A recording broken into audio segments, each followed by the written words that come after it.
This is Dr. Tim Clinton for Family Talk.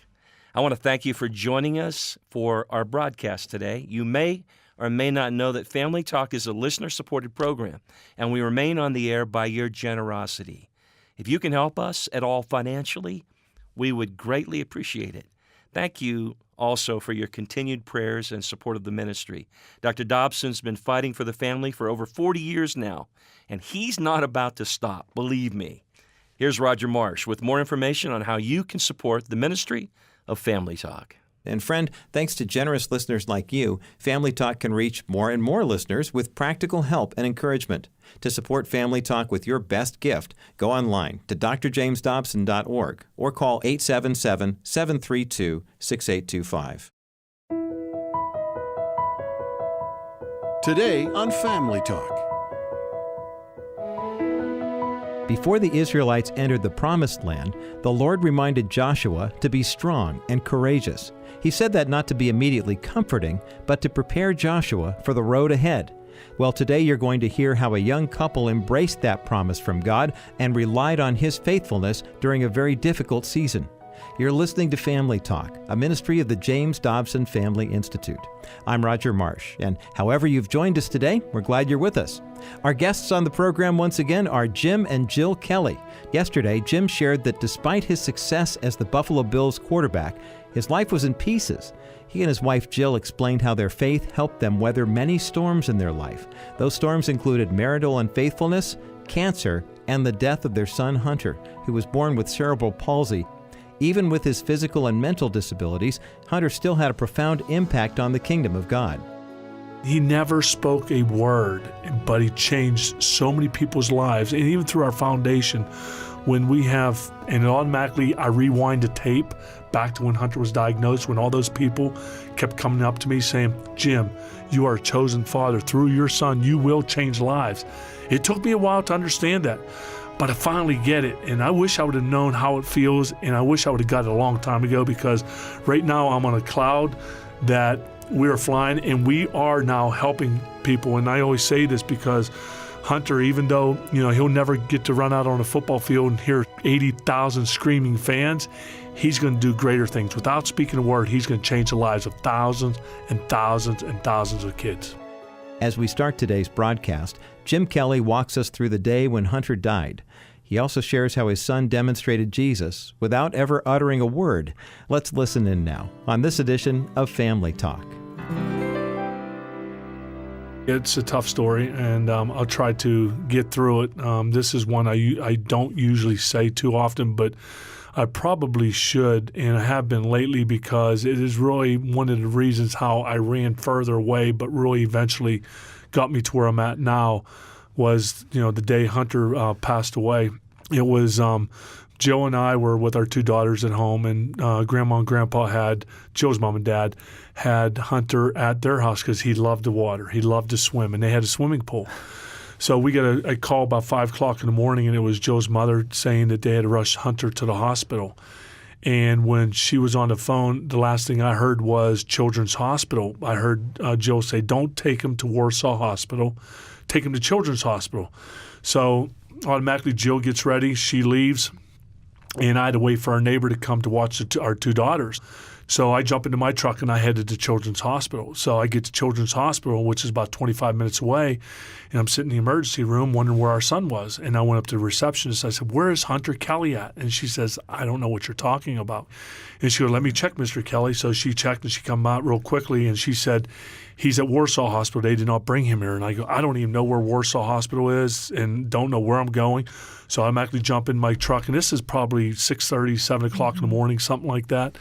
So I'm speeding through the back roads, through the country roads, and there was a car in front of me, but he was speeding pretty good too. And we're just driving, and I finally find out in the vicinity where the hospital was, and I see a police officer go past me the other way.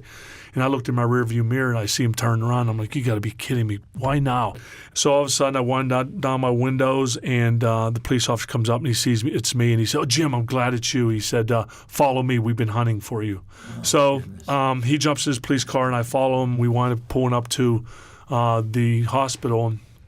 And as I pull up to the doors, a gentleman come out and said, Jim, I'll park your car for you. And I go, no, that's all right, I'll park. And he said, no, Jim, you need to go in now. I'll park your car. So, of course, I get out, and as I walk in through the 2 glass sliding doors, the doctors were at the doors waiting for me, and they said, we're sorry, Mr. Kelly, your son passed away 5 minutes ago. And from that point on, when I got in there, I was able to sit with my son and talk to him by myself for a period of time and really talk to him a way that I never have talked to him before. Apologize to a point where I wasn't always around with him, talk to him in a way that I wanted to, be there with him. And then after I get done talking, after Joe and I left the hospital and we're heading home, I really don't even remember if Joe and I even spoke a word on the way back.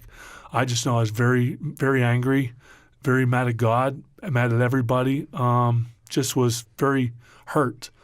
And from that point is where Joe and I really started going different directions. She seeked the good Lord, and for me, I went the opposite way until there was a day where I was confronted not only by my mother-in-law, but by myself, knowing that my son is in heaven now, and where do I want to be? I knew how much I love my son. I knew how much I miss him. I knew if I didn't change my lifestyle, if I didn't become the husband that I was supposed to be, didn't become the father I was supposed to be, I would never get that opportunity to see my son again. And I also knew that when I came home, I wanted to be able to look my 2 other daughters in the eye and have them look at their father with respect, knowing that this is a father that we love and we respect. I wanted that. I wanted to love my wife again. And I knew if I did not change my ways that I would never have that opportunity again. So that was when Jesus intervened, and that's when I gave myself up and said, you know what? I gotta confess this to Jill. And me and my pastor went over. We sat down with Jill, and I told Jill everything. I told her that I was not a faithful husband, that I'm disgraced over it. I'm mad that I was that way. But the thing when I told her was, and I never thought that I would be saying these words, is when I told her, after I spilled the beans and told her everything and told her that I was changing my life and giving my life up to God, I said, you know what? I feel free. I never know what that word meant. And it's funny because every single time that I say this story, chills go through my body. And I'm not just saying that. I don't know why, but it's a feeling that I wish people out there that are non-believers would understand. Here is a football player that I know a lot of my friends saying, how could this happen to Jim Kelly? I'm still the same person on the outside. I mean, I still love to have fun. I still hunt. I still crack jokes. I still do all the things. But I have God in my life now. Was there that sense of cleanness? Unbelievable. Yeah. It's, you know what, there's so, and I have a lot of friends who are non-believers, and if they would just understand, if they would accept the good Lord in their hearts and in their lives and know what it feels like, you cannot, you can describe it, but you can't feel it. You cannot feel it unless it's inside you. And the feeling that I got that day and the feeling that I have right now sitting here is something I wish everybody could just have a piece of. You know, Jim, I gave my heart to the Lord when I was 3 years old at an altar in a church with a lot of people around me. And I felt the same thing at 3 years old. Wow. That you apparently did as a grown man. And it just felt, I don't know what I had done, I don't know what sins I'd committed, but I was aware that I needed Jesus in my heart. And I gave him my life and my heart at 3 years of age and wept like a baby because I was a baby. Yeah, that's good. No pun intended. Yeah. And it was a highlight of my whole life. So it is interesting that it can happen to the very young and to those who are older. Good, you can say the very old. No, okay. Football player-wise, yes, I am. Paraphrase. But it's interesting how our pastor, Pastor Jerry Gillis from the chapel in Western New York, he said, you know what, I'd love to hear Jim because he doesn't talk Christianese. Is that how he says it? Yeah. Because, I mean, Jill was right there because we're all work in progress.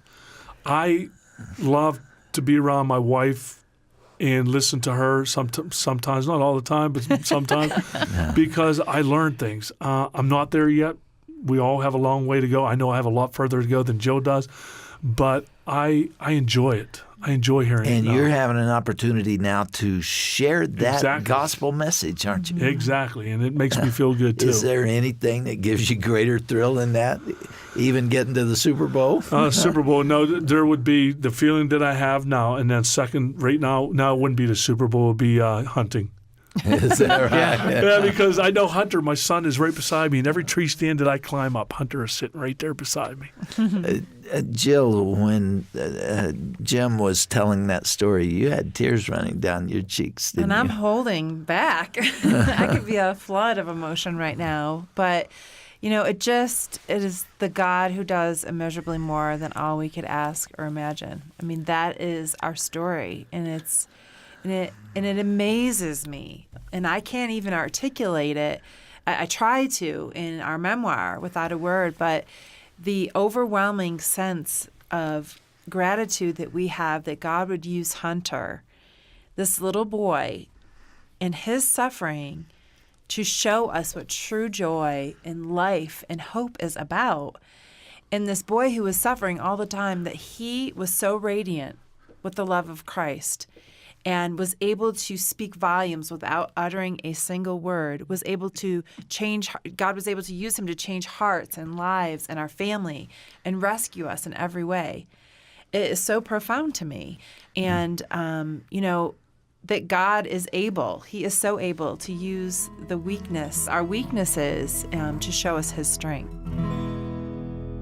What a profound concept that God can use even our weaknesses to accomplish his work. You're listening to a conversation Dr. James Dobson had with Jim and Jill Kelly here on Family Talk. This radio ministry is produced by the new James Dobson Family Institute. Some of you may be asking, well, what is the Dobson Institute? Well, what started with Dr. Dobson's radio program has grown into what we expect will be an influential institute. We're continuing the fight for families through education, public policy, the Dobson Digital Library, and radio broadcasts. Listen to upcoming shows and watch drjamesdobson.org for more updates on the James Dobson Family Institute. We are so grateful for your support of Dr. Dobson and this ministry. Okay, let's return you now to the conclusion of this powerful interview. As we pick things up once again, Jill Kelly openly shares how God healed and sustained her marriage through her husband Jim's affairs. Jill, it was in marriage counseling that you, Jim, admitted that you had been unfaithful to Jill. Yes. How difficult was it for you to forgive him? Well, forgiveness is an interesting thing. I think that forgiveness is a daily thing. When Jim said, and he shared this, when he was sitting there, laying it all out there before me, because we were actually in a good place, right? Because we'd been counseling for a while, so we were in a very good place. But little did I know that we actually really were not in a very good place. And when Jim confessed and everything, and then when he said that he felt free, it was as if the Holy Spirit was just like, Jill, this is real. Because I was skeptical. I mean, I had been down that road before. In fact, Dr. Dobson had counseled me before many, many, many years ago. So, I knew, though, that he could not have expressed that he felt freedom unless Jesus had set him free. Those who are the sons are the ones who are set free. So I knew, and, in those moments, I was like, of course, I was crushed and I was hurt, and I was like, oh, no, here we go again kind of thing. But I knew that he was in a right place with God. Jim didn't have the power of God in his life to help him before. And now I knew that he had Christ. Did you understand intuitively that until this came out, your marriage would always have that unspoken something there that you couldn't get a hold of? Right. And that's the beauty of being able to share where we are again through the memoir, because this, everything we've ever done has been framed by the media, but we weren't healed. Our marriage had not been healed. And God had not only healed us and rescued our family, but he had also rescued our marriage. Jim, you said something a few minutes ago that you said very quickly, but I heard it, that your mother-in-law really took you to task and confronted you. Did I get that right? Yeah, she did. And she knew that if I didn't seek the Lord, that I was on a slow path to not being married, period, and not being able to see my daughters and everything in a way that I would. And I think that's when I really started to realize that she's right, and that I knew the ultimate was I wanted to see my son again. And I know my 2 daughters, how much I love them and how much I cared for my wife. And until I really got a good grasp of it and really understood where I wanted to be, I wasn't going to be led down the path that I needed to go down. You say in the book that either your mother-in-law or father-in-law, I'm not sure which, said to you, how would you feel if somebody treated your daughter the way you're treating my daughter? No, it was my father-in-law, and what he said was, what if somebody would do this to your daughters, Cameron, and how would you feel? And that in itself made me realize it. I mean, there's a whole thing it goes, the feelings that go through your body, but if you are a father of daughters, I think everybody understands that nobody would ever want something to happen to their kids or want them to feel hurt in any way, whether it's physical or mental, because you love your kids. I mean, you love them with every ounce of energy you have in your body. And when my father-in-law said that, it really hit home. Yeah. Well, Jim, it takes a whole lot of courage to come on national radio or national television and admit what you've admitted. And I applaud you for doing it. And God has forgiven you, hasn't He? Yes, He has. And, the thing is, I understand that, none of us are perfect, but I knew where I wanted to be. Yeah. And I know what it feels like to be there. And hallelujah. Amen. Hallelujah. I know how I felt when I was an unbeliever. I know how I felt when I used to hear people talk about it. It turned me off to begin with. It really did. But I just want those people out there to seek after God. Go. I mean, we have, I guess for us, it's a blessing because we have a great pastor. We have a great pastor in Jerry Gillis who makes you understand, makes you feel good about going to church each and every week. You leave with something in your heart that when you walk out, your heart you glow. You really do. You glow after, and that's something I never had before. And just those people out there that are the non-believers, I mean, try it. It feels good. Jim. Not speaking at Christianese, sorry. Jim and Jill, this book really reveals who you all are. Some of the ugly moments, some of the sublime moments. But now it's out there. And a lot of people are going to know about your private life. How have you dealt with your daughters about this, Jim? Well, me, for instance, I knew after I spoke with Jill that about everything, and then of course after the book was going to be released, I knew I had to sit down with my daughter, especially my oldest daughter, Erin, who is 15 years old. I knew I had to sit down with her and tell her about the book, tell her about Daddy, tell her that there's things in this book that I'm not proud of, but there's things in this book that I wanted to let her know about before she reads it, because I love my daughters more than anything in the world. My 2 girls mean so much to me, and I thought by coming from Daddy's mouth meant more to her than reading something that's in a book. I sat down with her. I explained it to her. She stood up. She gave me a big hug. She said, "Daddy, I understand, and I forgive you, and I love you more today than I loved you yesterday." Oh, my goodness. And when you hear that from your daughter, it brought tears to my eyes, because our daughter is very bright. She does get it. She understands. She's a woman of faith. How old is she? 15. 15. And that was like the old saying, take a piano off your back. That was one thing that I knew I had to say to my daughter, but more importantly, that I wanted to say to her. Yeah. And the way she reacted, I am so proud of her, and I love her so much. Jill, did you hear that conversation? I was not there, and I did not know that he was going to have that conversation. How'd you react when you heard it?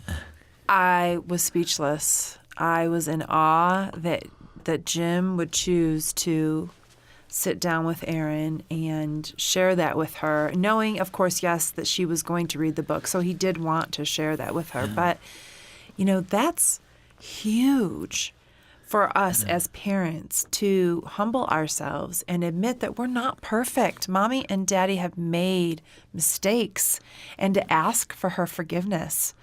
I am still, and I'm so thankful that Jim will share that, because it's not in the book. It has happened as a result of writing that book, which is huge for our family. For Erin to know that Daddy loves her and that he's sorry for how everything happened with Mommy and Daddy, but that we're not perfect, and that he loves her enough to tell her And he's that sorry. Jesus has forgiven. Amen. Yeah. Amen.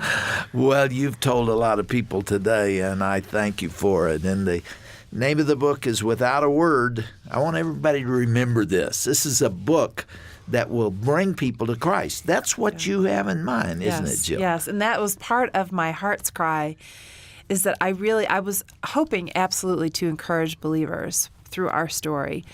But more than that, I wanted the non-believer, maybe the football fan, maybe the parent having a special needs child, to pick up the book and know that God is real, that he rescues the broken, and that he makes our ashes beautiful, because I think that is the story that is in that book. Well, the rest of the title is Without a Word, How a Boy's Unspoken Love Changed Everything by Jill Kelly. I can tell you, you've not only blessed a lot of people who are listening to us today, but you've blessed us in the studio and those that are in the control room. I thank you for that, and God be with you as you fly home, and stay in touch with us, will you? I appreciate it. Thank you. It's an honor. I want this book to sell 1 million copies. Yeah, let's say it here and now. This is my goal for this book. Thank you guys for being with us. Thank you. You've been listening to Family Talk and a conversation Dr. James Dobson had with Jim and Jill Kelly. Visit our broadcast page to learn more about their ministry or Jill's book, Without a Word. Go to drjamesdobson.org and then simply click onto the broadcast page. We pray you've been refreshed by the Kellys' testimony these past couple of days here on the broadcast. Let us know what this program has meant to you by calling our offices toll-free at 877-732-6825. When you call, you'll be prompted to leave a voicemail on our listener feedback line. You will also have 2 minutes to give us your thoughts or make a broadcast suggestion for our team. If you'd like to, you can also choose the option to talk to one of our representatives standing by. They will direct you to any of our helpful resources or pray with you, whatever you're facing. We love to hear from you, so please call us here in Colorado Springs at 877-732-6825. I'm Roger Marsh. Thanks so much for listening today. Be sure to join us again next time for another edition of Dr. James Dobson's Family Talk. Have a great day, everyone.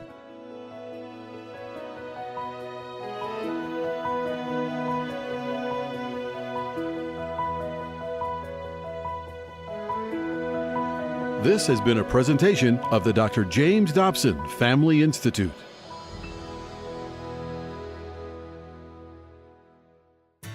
How do people often come to you asking for advice, direction in life, maybe prayer over tough issues? Could be about their marriage, maybe about their children, maybe a tough issue that they're facing right now. If that's you, have you ever thought about going back to school or furthering your education? I'm so excited to tell you about a brand new center that has just started at the world's most exciting university, Liberty University. Hi, this is Dr. Tim Clinton, President of the American Association of Christian Counselors and Executive Director of the Center for Counselor Education and Family Studies at Liberty. We have partnered up with world-renowned psychologist, marriage and family expert, Dr. James Dobson, to create the James C. Dobson Center for Child Development, Marriage, and Family at Liberty. But here's what's most important. We now have 3 programs of study coming out of that center where you can, regardless of major, doesn't matter what you're studying, whether you're going to go into psychology, business, science, or what have you, you can now get a minor from the James C. Dobson Center online and become a certified marriage and family relationship coach while you're going to college. Yes, you can. While you're going to graduate school, too, regardless of what you're studying, God has opened up a door here that's so unique.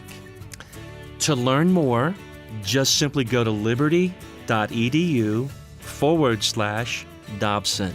You'll find out everything you need to know. I can't believe God has opened up this door and brought Liberty University and Dr. James C. Dobson together to offer this program. I hope you go there. Liberty University. It's liberty.edu/Dobson.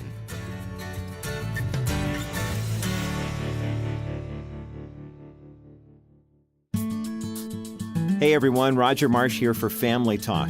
Where can you go to receive support and advice for you and your family? Family Talk interacts with millions of people every day with inspiring advice and tips from Dr. James Dobson on what matters to you the most.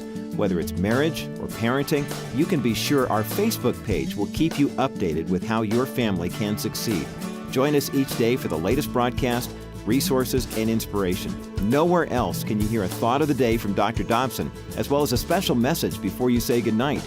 Now, you can be sure that every post on our page is created with you and your family in mind. So please take the time to visit us and become part of our online community at facebook.com/Dr. James Dobson's Family Talk. That's facebook.com/Dr. James Dobson's Family Talk.